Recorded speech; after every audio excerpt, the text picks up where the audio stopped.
Capítulo 7. Anseio urgente de reconexão com o feminino. A bebê diminuta. Eu sonho que tenho uma bebê. Ela é muito pequena, quase uma minhoquinha esbranquiçada. Bill e eu estamos andando pela Main Street e de repente me lembro da bebê. Nos apressamos para chegar em casa e a encontramos do lado de fora, num carrinho no degrau da entrada. E eu a tiro do carrinho e ela está faminta. Quando estou prestes a oferecer o peito, percebo que preciso trocar a fralda dela primeiro. Digo a Bill: você tem de desenvolver um relacionamento com ela. Fale com ela. Eu a troco, mas ela parece tão triste, tão pequena, que mal consegue chorar. Apenas faz um barulhinho. Ela não é difícil, só é triste. Estou preocupada com a sobrevivência dela, porque nem lembrava que a tinha. O leite escorre pelo meu peito esquerdo enquanto ela chora. Quando reflito sobre esse sonho, a imagem da bebê minhoca me lembra a imagem de Darth Vader sem máscara no filme O Retorno de Jedi, de George Lucas. Luke Skywalker remove a máscara do pai e fica chocado e triste ao ver a cabeça mal formada do rei guerreiro. Servindo ao Estado, ele não desenvolveu sua humanidade. Entretanto, quando tiro a máscara de meu pai, vejo um menino triste querendo ser abraçado, acariciado e ouvir que é amado como ele é. Ao desmascarar o pai dentro de mim mesma, esse aspecto heróico, vejo minha profunda natureza feminina, que anseia por ser reconhecida, que é carente de diálogo, quer ser purificada, trocada, alimentada. Mas essa conexão é tão frágil que eu às vezes a esqueço. Sem dúvida. Tenho leite suficiente para nutrir essa mulher recém-nascida. Só tenho que me lembrar de fazê-lo.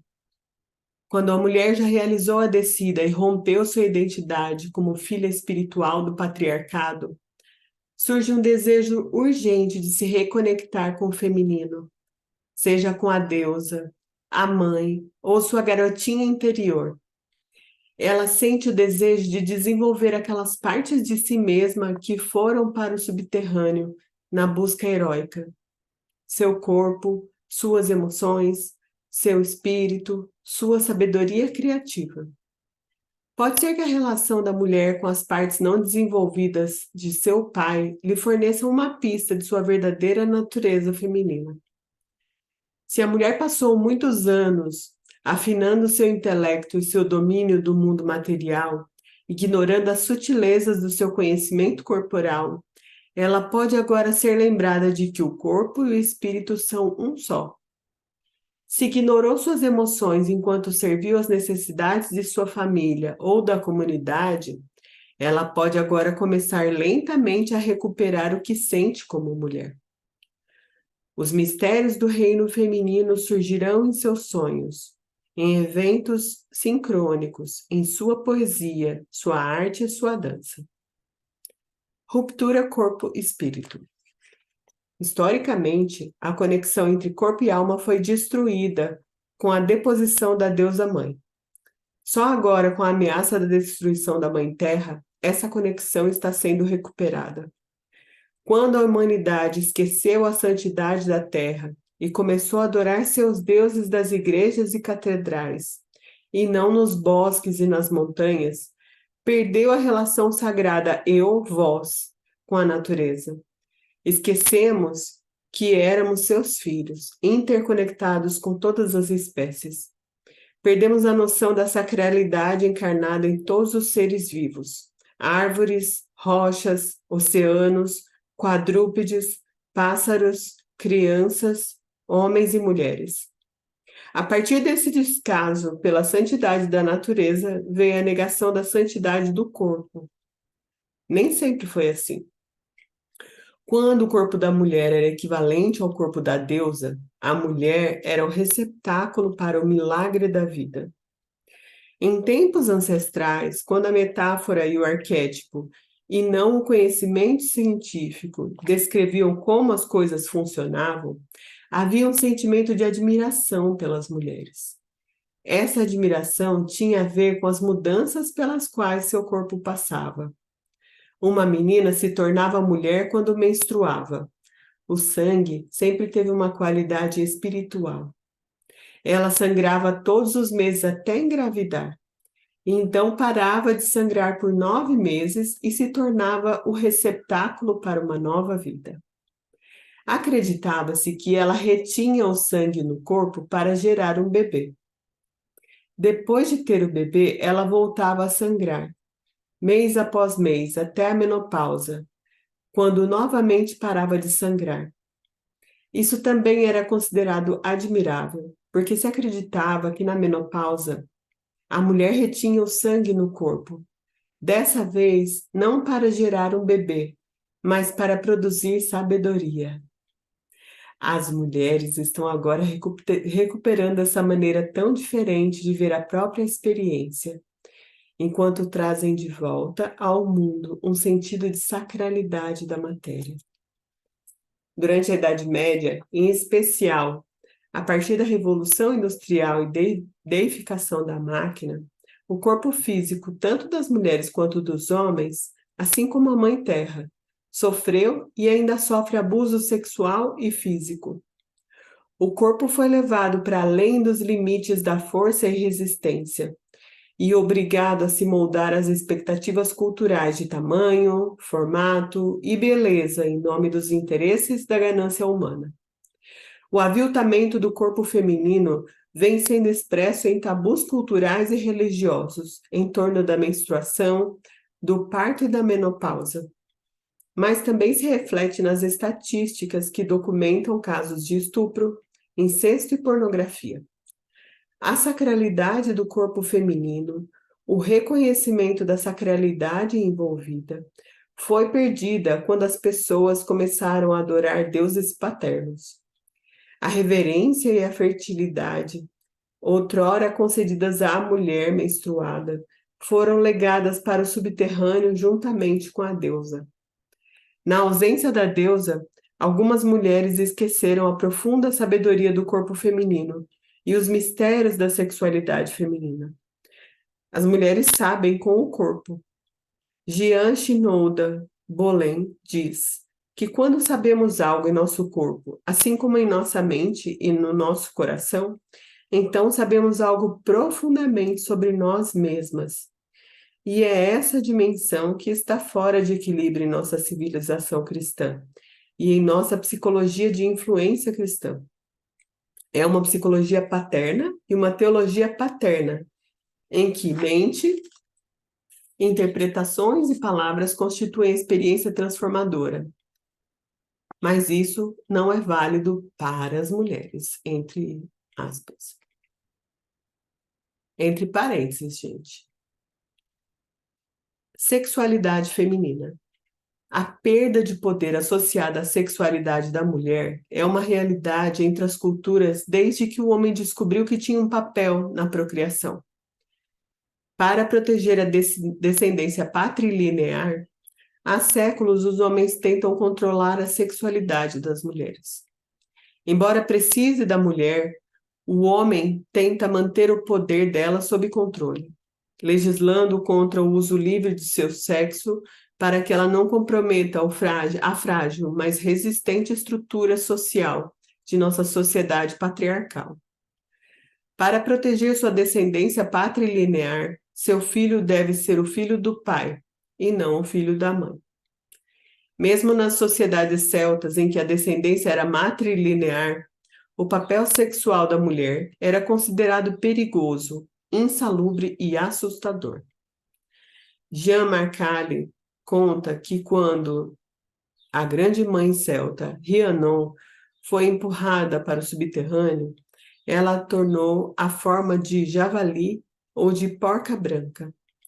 A seguir, na história galesa contada por Marcalli, ficou claro que a deusa porca, Yenven, era temida, perseguida e aviltada por Arthur e seus homens. O poder de sua fertilidade despertava neles grande terror.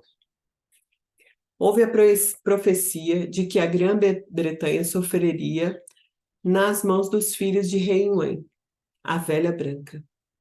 Assim, quando foi descoberto que ela estava grávida, Arthur reuniu o exército britânico e partiu para destruí-la. Ela deu à luz e, ao ser perseguida por seus agressores, atinou-se ao mar. Suas crias saltaram atrás delas. Em Maes, Gwent, campo de trigo, em Gwent, ela deu à luz a um grão de trigo e uma abelha. Em Lonion, em Pembroke, ela gerou um grão de cevada e um grão de trigo. Em Rio Giltervich, em Arvon, ela deu à luz um bebê lobo e uma bebê águia. Em Louvain, ela deu à luz um gato, que o pastor de porcos jogou do alto das rochas do mar. Trigo, cevada, abelhas e gatos, todos eram símbolos da deusa. O patriarcado pôde persegui-la, mas sua descendência continuará a florescer. Em muitas culturas antigas, a deusa porca encarnava a fertilidade e a abundância. Na Mesopotâmia, o porco era um símbolo da deusa. Na Europa antiga, ganhou significado através do culto de Deméter e Perséfone, pois os ritos de Eleusis evoluíram através de cerimônias da vegetação, que usavam a porca sagrada.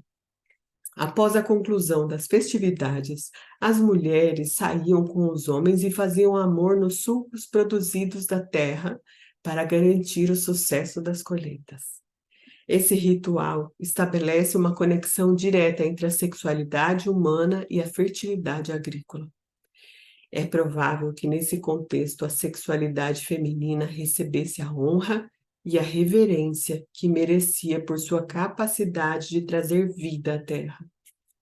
Espírito e corpo eram um só. A maioria das mulheres perdeu essa noção de poder ligada à sua sexualidade.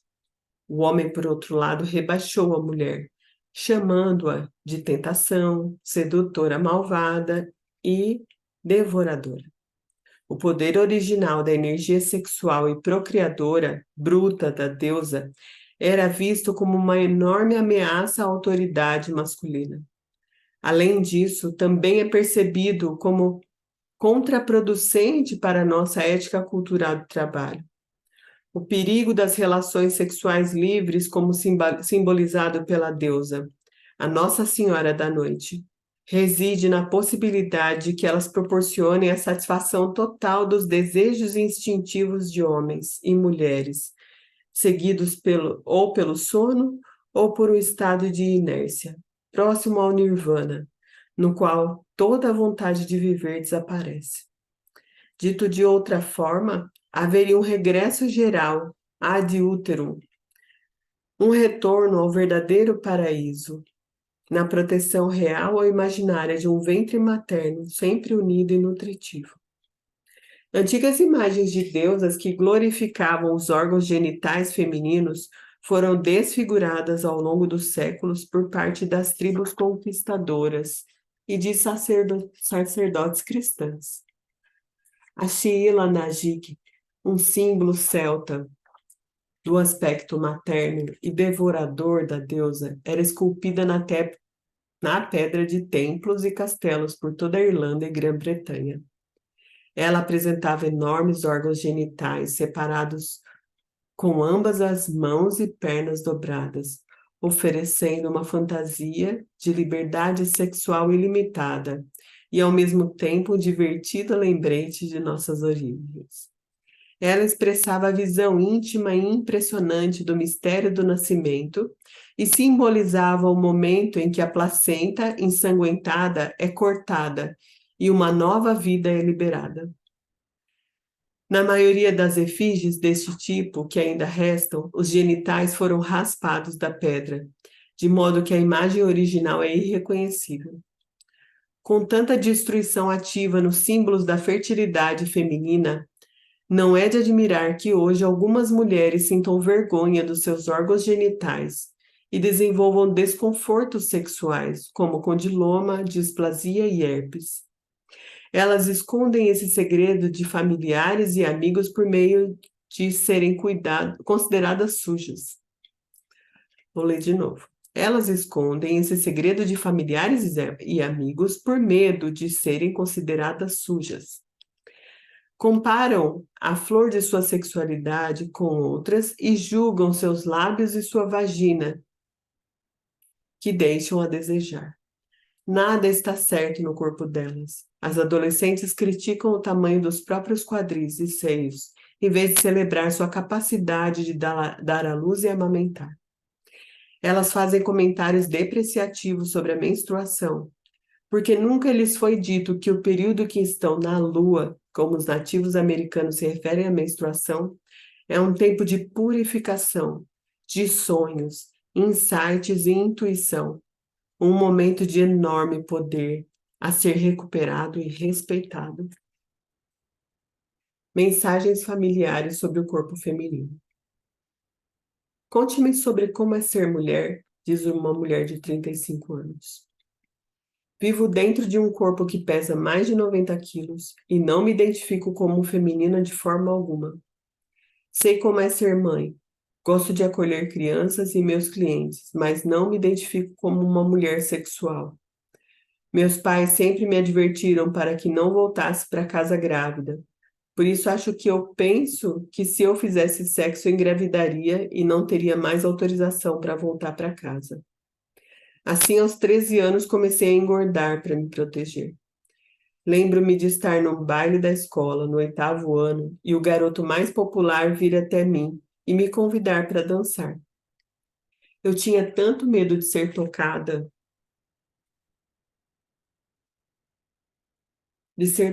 por ele, que respondi que ele era muito baixinho. Logo depois disso, comecei a comer demais. Muitas mulheres têm tanta dificuldade de viver dentro de um corpo feminino que o maltratam com comida em excesso ou prejudicial álcool, drogas, excesso de trabalho, ou exercícios excessivos para exorcizar o desconforto de ser mulher. Se uma filha identificou-se com o papel masculino para agradar o pai, ela enfatiza o desenvolvimento de sua mente e de seu intelecto e rejeita o seu corpo feminino. Ela não consegue mais ouvir seus desejos e necessidades. O corpo é inteligente, sabe quando tem fome e sede, quando precisa descansar ou se exercitar, quando quer sexo ou não, e quando está fora do equilíbrio. Entretanto, muitas de nós fomos ensinadas e treinadas para ignorar e anular as mensagens enviadas pelo próprio corpo. O corpo das mulheres é de domínio público, como se evidencia claramente no momento atual, dado todo o furor sobre a questão do aborto. Todos têm uma opinião sobre o que uma mulher deve ou não fazer com o próprio corpo. Quando se trata do mercado de trabalho, muitas figuras paternas imploram às filhas que emagreçam e mantenham as aparências para conseguir um bom emprego como assistentes. Essas mesmas filhas poderiam ter a intenção de alcançar cargos de gerência nos quais conquistariam poder e status. Porém, é dito a elas que se adaptarem fisicamente ao que é apropriado para uma mulher num papel de apoio.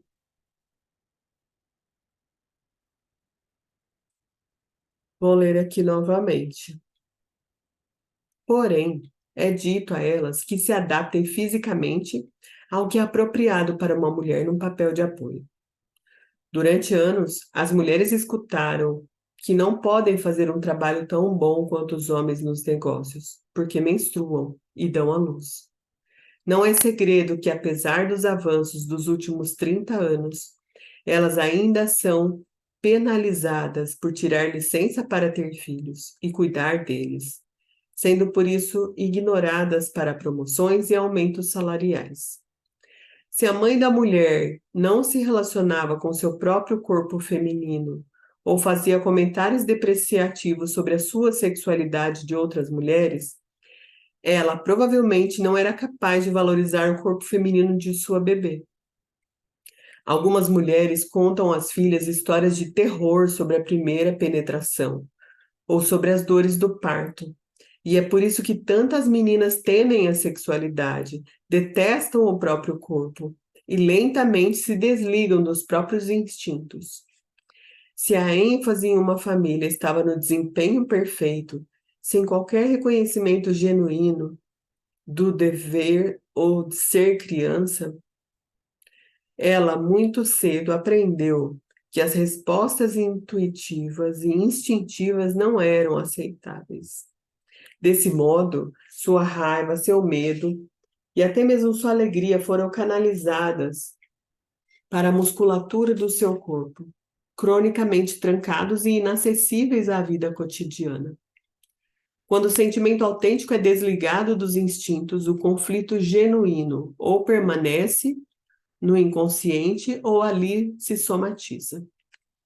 As causas mais óbvias da separação de uma mulher das sensações de seu corpo são o incesto, o estupro ou maltratos físicos. Quando uma menina é abusada sexualmente por um homem com autoridade, um pai, um irmão, tio, avô, amigo da família, professor, médico, treinador ou chefe, ela entorpece seu corpo para esquecer a dor humilhante associada ao trauma sexual. No entanto, essa dor não desaparece com sua causa imediata. A experiência é armazenada em seu corpo, no local da ferida, como em seus lábios, seios, lábios genitais, vagina ou no colo do útero, causando tensão, dor física, sensações confusas de prazer, dormência ou doenças. Descobri que muitas das minhas clientes que sofreram abuso sexual em idade precoce se tornaram trabalhadoras corporais incrivelmente sensíveis, ou estão totalmente fora do contato com as próprias limitações físicas. Desse modo, ou elas transformam a ferida em uma experiência de profundo entendimento de como a dor e a confissão estão presas no corpo e podem ser liberadas, ou blindam seu corpo ferido, anestesiando a si mesmas em relação aos seus instintos e sua intuição. Elas não confiam mais naquela sensação no fundo do estômago, porque ouvir o próprio corpo desencadeia lembranças e sentimentos indesejados. Quando retorna da descida, a mulher recupera o próprio corpo. E nesse ato de retomada, não apenas retoma sua forma física pessoal, mas incorpora a sacralidade do feminino para todas nós. Ela começa a tornar consciente suas necessidades, através da alimentação, do exercício, do banho, do descanso, da cura, do sexo, do nascimento e da morte conscientes. Ela nos recorda da santidade do feminino. Para muitas mulheres, inclusive eu mesma, os momentos mais sagrados foram físicos, ser abraçada, fazer amor, amamentar uma criança. Nada me aproximou mais do êxtase do sagrado do que dar à luz. A dimensão sagrada é encarnada e a alma de um ser humano, assim como a alma de uma cultura, não pode evoluir se o corpo não for recuperado e honrado. Que lindo.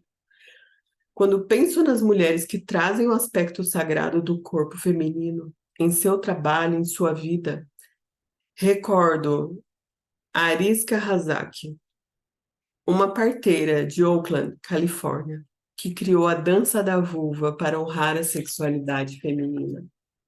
Como parteira, conta ela, passa um bom tempo concentrada nos órgãos genitais das mulheres, olhando para a vulva, olhando para ver os lábios da vagina se abrindo e a cabeça da criança emergindo. Posso contar nos dedos de uma mão o número de mulheres que se deitaram na mesa de exames totalmente presentes no seu próprio corpo.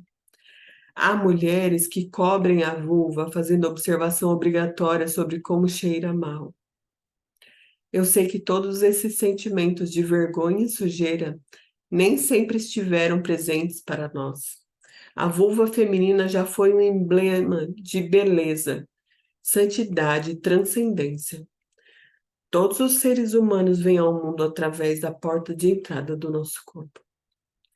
Sou uma guerreira pelo corpo. Trabalho com mulheres pobres, mulheres que não estão reivindicando espiritualidade ou sequer pedindo para que seus partos sejam espiritualizados. Uma das coisas que eu faço é lembrá-las de que sempre podem dizer não. Se você não quer fazer sexo, você tem o direito de dizer não. Encorajo mulheres a dizer sim e não em seus relacionamentos. Digo a elas que sua sexualidade existirá ao longo da vida e que precisam pensar em cuidar mais do próprio corpo. A sexualidade é importante para mim, porque constitui minha porta de entrada no reino espiritual, de modo que trabalhar com a dança da vulva e com o corpo é o meu serviço à deusa. Este é meu corpo. Produzimos símbolos de forma inconsciente e espontânea, na forma de sonhos. Muitas mulheres e homens hoje sonham com a deusa. Ela é uma projeção do princípio feminino que precisa ser restaurado em nossa cultura. Ela assume diversas formas, muitas vezes incorporada nos ricos símbolos da herança cultural da pessoa. Catherine é uma mulher de 40 e poucos anos, criada em uma rígida família católica irlandesa. Ela teve recentemente uma série de sonhos com o cálice, o qual na missa católica é utilizado para a transformação do vinho em sangue de Cristo. Nas culturas pré-cristãs, o cálice ou vaso era um símbolo do aspecto feminino sagrado. No primeiro sonho, Catherine se viu em uma pintura com a seguinte inscrição embaixo: Esta é ela, que bebe o cálice do sangue sagrado. Um mês depois, teve um sonho no qual bebia do cálice e 12 gotas de sangue lhe deslizavam garganta abaixo. Ela ouviu as seguintes palavras: Você é nutrida pelo sangue da grande mãe. O sangue é uma imagem vivificante, escreveu ela em seu diário. Uma imagem de renovação e regeneração. São imagens poderosas do feminino e do vaso, a do útero, a do útero, a da limpeza e purificação do sangue menstrual. Beber o sangue da deusa é minha iniciação sagrada nos mistérios do feminino.